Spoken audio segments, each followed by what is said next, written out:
Come back to my channel Shantana's blog. তো আমি আমার নতুন একটা ব্লগ নিয়ে চলে এলাম, ভিডিও নিয়ে চলে এলাম। যেহেতু কাল সরস্বতী পুজো ছিল, খুবই তাড়াহুড়ো ছিল, তো কোনো মানে ইন্ট্রো করতে পারিনি, তো ভিডিও শুরু করতে পারিনি। তাই আজকে হচ্ছে সরস্বতী পুজোর পরের দিন, আজকে আমাদের ষষ্ঠী পুজো। তো ষষ্ঠী পুজো সকল ইউটিউবে জানাচ্ছি শুভ ষষ্ঠী পুজো অ্যান্ড শুভ সরস্বতী পুজো। তো আমার কালকে যা ভিডিও, কালকের দিনটা সবাই কেমন কেটেছে প্লিজ কমেন্ট বক্সে জানাবেন। তো আমি কালকের যে ভিডিও সেটাতে পোস্ট করবই। ইন্ট্রোটা যেহেতু আজকে দিচ্ছি, কেউ কিছু মনে করবে না। আর কালকে আমাদের খুবই ভালো কেটেছে। তো এখানে তাড়াহুড়ো করে শ্বশুরবাড়িতে যেহেতু রান্নার একটা ব্যাপার আছে, ওই জন্য তাড়াহুড়ো করে কোনো মানে যেহেতু ভিডিওর আমি শুরুটা করতে পারিনি, ওই জন্য আজকের দিন আমি ভিডিও শুরু করে আমি কালকের ভিডিওটা দেখাবো। তো কালকে আমার কি হয়েছে আপনাদের তো ভিডিওতে জানিয়েছি অলরেডি, তো আজকে আমি একটা দেখিয়ে দিচ্ছি কালকে কি হয়েছে আমার।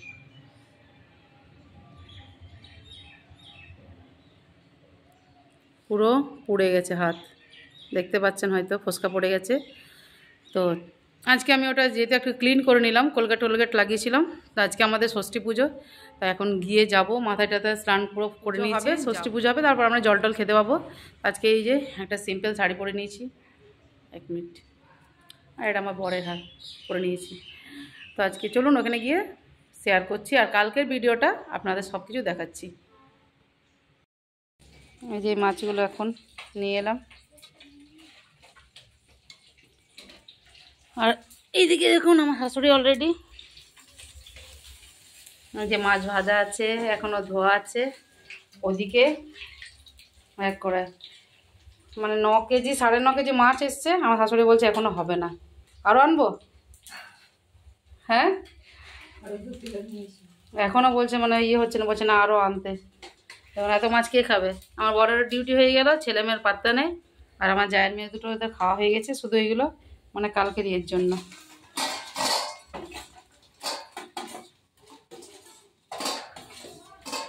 এই যে আর ওইদিকে শুধু 1 গামলা রাখা আছে। আর এই মাছগুলো এখন ধোয়া হবে, এই মাছগুলো এখন ধুতে বসছি। দাদা বাবু বসে এমনি করেছে, মাছ ধুতে বসে।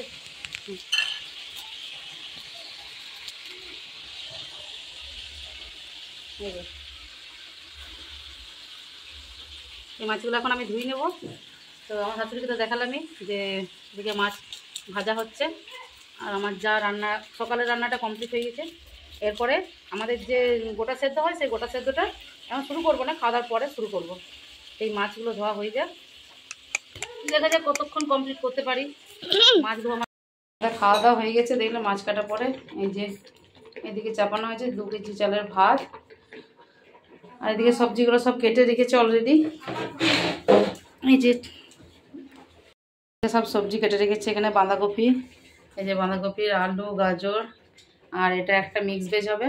তাই মিক্স ভেজে এই যে কুমড়ো গাজর মূলো আলু পালং ডাঁটা, আর এদিকে বাঁধাকপির মটরশুঁটি, আর এদিকে যে ভাজা সিম ভাজা হয়, 5 রকমের ভাজা হবে, সিম ভাজা বেগুন ভাজা আলু ভাজা, আর কিছু কিছু হয়তো ভাজা হবে। আর এদিকে আমি মাছগুলো 3 দিকে ডিভাইড করে নিয়েছি। ওখানে মাছের মাথা, যেহেতু মিক্স ভেজে মাছের মাথা দিয়ে করি। আর এখানে যে টক মাছ হবে, টক মাছের মাথা, আর এই মাছটা, আর কিছু মাছ আমি আরও ঠিক এই যে এতটা দেখছেন, এই এতটা মাছ আমি আর বাড়িতে রেখে দিয়েছি আলাদা করে, কারণ কি যখন কালকে খাওয়া হবে তখন দেওয়া হবে। তো এবার আমি রান্না শুরু করবো। এরপরে এদিকে ভাত হচ্ছে, ভাতটা হওয়ার পরে আমি সব এই রান্নাগুলো আস্তে আস্তে শুরু করবো। জল টল সব রেডি করে এই যে আমি দেখুন মশলাও বেটে নিয়েছি এখানে। এটা হচ্ছে রসুন বাটা, এটা হচ্ছে আদা বাটা, হলুদ নুন তেল টেল সব নিয়ে একদম বসবো। 1 মিনিট আমাকে দেখাচ্ছি। তো আমি যে শাড়ি পরেছি, জানেন তো শ্বশুরবাড়িতে আসলে শাড়ি, আমিও রেডি হয়ে বসে আছি রান্না করার জন্য। আর এদিকে আমার শাশুড়ি মা যে বড় দেখবেন আপনাদের যে রান্নার জন্য আমার যা তো বড় একটা, এটাকে কী বলে অ্যাকচুয়ালি, কী বলে এটাকে? আচ্ছা আমার শাশুড়ি বলছে হ্যাঁ এটাকে ডেক বলে। এত বড় একটা কিনেছে, জানি না তো এত রান্না করতে পারবো কি না, এত বড় ডেকে। এই কড়াইটাতে প্রতি বছর রান্না হয়, তো কড়াইটাতে খুব অসুবিধা হয় রান্না করতে, ওই জন্য এটা কিনেছে। তো রান্নাটা শুরু করি। ওইদিকে আমার যা করবে, এই যে ভাজাভুজিগুলো আমার যা করবে, ভাজাভুজি পোস্ত চাটনি, ওই একটা গ্যাসে, যেহেতু এত সব রান্না এই গ্যাসে সম্ভব না, ওই জন্য ওইদিকে ভাজাভাজি সব বেগুন ভাজা আলু ভাজা সিম ভাজা চাটনি পোস্ত, ওইদিকে যা আমার যা করবে আর বাকি যত সব রান্না আমি সব এদিকে করবো। এই যে হলুদ দিয়ে দিচ্ছি, এতে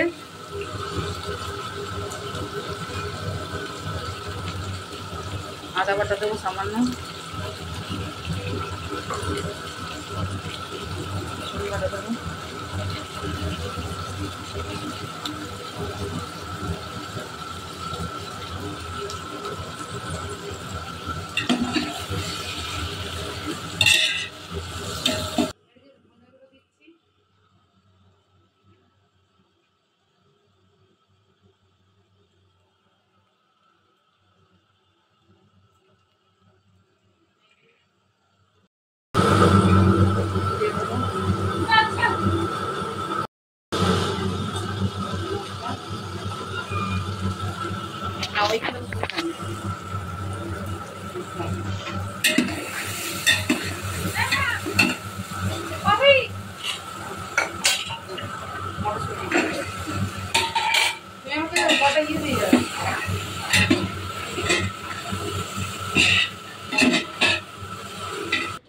তো সবজি আমার কমপ্লিট। সবজি কমপ্লিট হওয়ার আগেই আমার হাতের অবস্থা খুব খারাপ, পুরো হাত পুড়ে গেছে। তো দেখুন আর আমি ওই ইয়েটাতে আর রান্না করলাম না। তো নতুন কড়াই যে সেই কড়াই এরপর থেকে রান্নাগুলো করলাম, যেহেতু রান্না তো করতেই হবে, হাত পুড়ে গেল। তো প্রচণ্ড জ্বালা করছিল, কিছুক্ষণ রেস্ট নিয়েছিলাম, তারপরে আবার বাকি রান্নাগুলো সব কমপ্লিট করলাম। তো এই কড়াইয়ে পরে যত বাকি রান্নাগুলো ছিল সব কড়াই, যেটা প্রতি বছর এই কড়াইটাতেই আমি করি। তো এরপর দেখুন মিক্স ভেজের জন্য তেলে ছেড়ে দিয়েছি সব কুমড়ো যত ছিল। আর দেখুন আমার হাতটা হয়তো দেখতে পাচ্ছেন কোলগেট লাগানো আছে। তো আস্তে আস্তে সমস্ত ফুলকপি যত আছে সব একসাথে ভালো করে ভেজে নিয়ে আলু টালু সবই একসাথে দিয়ে দিলাম। তো সমস্ত কিছু নিয়ে ভালো করে কষিয়ে প্রথমে তারপর আমি সব মশলা দিই, যেহেতু না একটু কষালে বেশ ভালো লাগে না, বাসি রান্না তো একটু কষে করলে বেশ ভালোই লাগে। তো এদিকে আমার মেয়েরাও চলে এসেছিলো, মেয়ের বন্ধুরা সব এসেছিলো, ওকে ছাড়তে এসেছিলো, যেহেতু শাড়ি পরে ঘুরতে গেছিলো। তো দেখুন আমার কষানো হয়ে গেল, তারপর আমি বেগুনটা দিয়ে দিলাম। বেগুনটা আগে দিলে পুরো একদম খারাপ হয়ে যায়, ওই জন্য বেগুনটা পরে দিলাম। তো আস্তে আস্তে আমি কষিয়ে সব মশলা দিয়ে দিয়েছিলাম। তো দেখুন আবার ওই সমস্ত মশলা কষি, যেহেতু কড়াইটা আমার ছোটো হচ্ছিলো, তাই আমি এটাতে শুধু সেদ্ধটাই করেছি, তাছাড়া কড়াইয়ে সব কষাকষি সব করেছি। তো আমার মিক্স ভেজ কমপ্লিট, যেহেতু ভিডিওটা লম্বা হয়েছিলো তাই দেখাতে পারলাম না মিক্স ভেজ। তো আমার মেয়ে এই ভিডিওটা করে দিচ্ছে, তো বলছে যে মা তোমার হাত জ্বালা করছে না? জ্বালা তো করছেই। তো এরপর আমি দেখুন ধনেপাতা দিয়ে দিলাম উপরে গার্নিশিংয়ের জন্য। তো আমাদের যত রান্না সব আমি যেখানে রাখা হয় রান্নাগুলো, সেখানে আমি একটা একটা করে ওখানে রেখে দিয়ে আসছি। তো এরপরে মাছের ঝাল দেওয়াটা করে নেবো। তার জন্য আমি দেখুন কড়াইটা বসিয়ে তেল দিয়ে তাই সব একসাথে তেজপাতা, পাঁচফোড়ন, শুকনো লঙ্কা, হলুদ, মশলা সব একসাথে দিয়ে ভালো করে কষে দেখুন আদা বাটা, জিরে, রসুন বাটা সবই দিয়ে দিলাম। তো ভালো করে কষে এরপরে আরও যত মশলা ছিল এর মধ্যে সব আস্তে আস্তে শুকনো সব ড্রাই মশলাগুলো সব দিয়ে দিলাম, তার সাথে ভেজে এরপর যে আমি টমেটো কেটে রেখেছিলাম, প্রায় 6টার মতো টমেটো কেটেছিলাম। তো এই টমেটো দিয়েও ভালোভাবে কষিয়ে নিলাম যাতে টমেটোর গন্ধটা না আসে। তো এরপরে আমি সামান্য স্বাদ মতো নুন দিলাম, আর সামান্য ব্যালেন্সের জন্য একটু সামান্য চিনি দিলাম যাতে ব্যালেন্স আসে। তো এরপরে আমি যে পোস্ত আর সর্ষে বেটে রেখেছি সেটাও আমি দিয়ে দিলাম। তো ওটা দিয়ে বেশিক্ষণ আমি কষিনি। তো ওটা একটু নাড়াচাড়া করেই আমি ওটা নামিয়ে দিলাম। তো সামান্য গরম জল দিয়েছি, যেহেতু আমার যাকে বললাম গরম জল করে আনতে আমার। তো দেখুন জল দিয়ে দিলাম, জল দেওয়া হয়ে গেল। এরপরে একটু সামান্য ফুটে গেলেই যত মাছ ছিল দিয়ে দিলাম, যেহেতু এটা ঝাল দেওয়া তাই বেশি ঝোল করিনি। তো এরপরে একটু ফুটে ওঠাতেই আমি মাছগুলো সব এতে দিয়ে দিলাম। দেখুন তো আমার এই মাছের ঝাল কমপ্লিট হয়ে গেল। মাছের ঝাল কমপ্লিট হওয়ার পরে আমি টক মাছটা করে নিয়েছিলাম। তো এটা মাছের ঝালটা নামিয়ে ওর ওপরে সামান্য ধনেপাতা ছড়িয়ে দিয়েছিলাম, তারপরে এরপরে নামিয়ে দিয়েছিলাম। তারপর টক মাছটা আমি করে নিয়েছিলাম। তো টক মাছটার ভিডিও আমি করিনি, যেহেতু অলরেডি অনেক লেটও হয়ে গেছিলো, তার ভিডিও করার এনার্জিও পেল না। এদিকে আমার হাতেরও অবস্থা খারাপ হয়ে গেছিলো, তাই ভিডিওটা আর করলাম না। তো দেখুন আমাদের রান্না সব কমপ্লিট হয়ে এখন বাজে এই যে কটা, 7টা। কটা থেকে শুরু করেছিলাম আমরা 11টা থেকে 11টা থেকে শুরু করেছিলাম। তো এই যে কী কী রান্না হলো তা আপনাদের দেখাচ্ছি। এই যে ভাত হয়েছে, ভাত প্রায় 6 কেজি চালের মতো ভাত হয়েছে। ভাত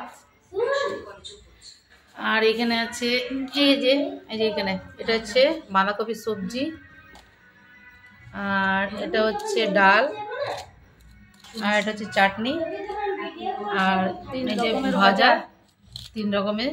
তার একটা ভাজা হতো যেহেতু, আর মানা করলাম করতে। টক মাছ, এই যে মাছের এটা হচ্ছে তেঁতুল দিয়া, আর ওটা হচ্ছে মাছের ঝাল, আর এটা হচ্ছে মিক্স ভেজ, পোস্ত, এটা হচ্ছে পোস্ত। কলা সেদ্ধ হচ্ছে, তো কলাই সেদ্ধ যেটা আমাদের গোটা সেদ্ধ বলে ওটা হচ্ছে। আর এই যে এইগুলো সব আমার যা বানিয়েছে, যে চাটনি, এই যে ভাজা, ডাল, পোস্ত, ওগুলো ওইদিকে সব বানিয়েছে। যেহেতু একটা উন্নত হবে না, ওইদিকে সব ওইদিকে ডিপার্টমেন্ট। তো আমাদের আজকে রান্না আজকে আপাতত কমপ্লিট। তো এবার হবে শিল পুজো হবে, যে আমাদের আসল যেটা ষষ্ঠী বলি, সেই পুজো হবে। সেই পুজো হয়ে তারপর আমরা সব বাচ্চাদের খাবার দেবো। এই যে আমার শাশুড়ি এখন বসে আছে, আমার শাশুড়ি মাছ ভেজে থকে গেছে, আর খাবো। যে ভিডিও কলে এখন ব্যস্ত। তো এটাই হচ্ছে আমাদের ষষ্ঠী পুজো। এই যে শিল দেখতে পাচ্ছেন, সিলভারটা, ওটারই পুজো আজ। এই যে রান্না করতে গিয়ে দেখুন কত বড় একটা বিপদ হলো, পুরো হাত পুড়ে গেছে একদম। আমার শাশুড়ি পুরো বোরোলিন লাগিয়ে দিল, ফার্স্টে কোলগেট লাগিয়ে দিয়েছে, তারপর এখন বোরোলিন লাগিয়ে দিল টাচ করতে। দেখুন আমার যা হাসছে, দেখছেন ও হাসছে, আমি পুড়ে গেছি আরও হাসছে, চিন্তা করুন। বলুন আপনি বলুন ওকে কী করা উচিত, কী শাস্তি দেওয়া উচিত? আমার শাশুড়ি হাসছে, আমি জ্বলনে ছটফট করছি, দেখুন অবস্থা। আর ওই যে আমার মেয়েকে যদি হাসছে, যেমন কাল সকালে দেখি ডাক্তার দেখাতে পারি কি না, দেখি পোস্টপেন। তো আজকের ভিডিওটা আমি এখানেই শেষ করছি। এই যে মহারানী এখন ফোনে ব্যস্ত। কার সাথে ফোনে ব্যস্ত দেখি তুই? বন্ধু, ও ভিডিও গেম চলছে। বেস্ট তো ফ্রেন্ড। এরা দুজন এখন রিল বানার জন্য এখন অস্থির হয়েছে। তো দেখা যাক কতদূর কী হয়, আমার আর এনার্জি একটু নেই। তো আজকে ভিডিওটা আমি এখানেই কমপ্লিট করছি, শেষ করছি। লাইক, সাবস্ক্রাইব এন্ড কমেন্ট করে দিন। Bye bye, good night. তো চলুন আমিও গুড নাইট করছি। তো আজকের মতো এখানেই শেষ করছি, গুড নাইট।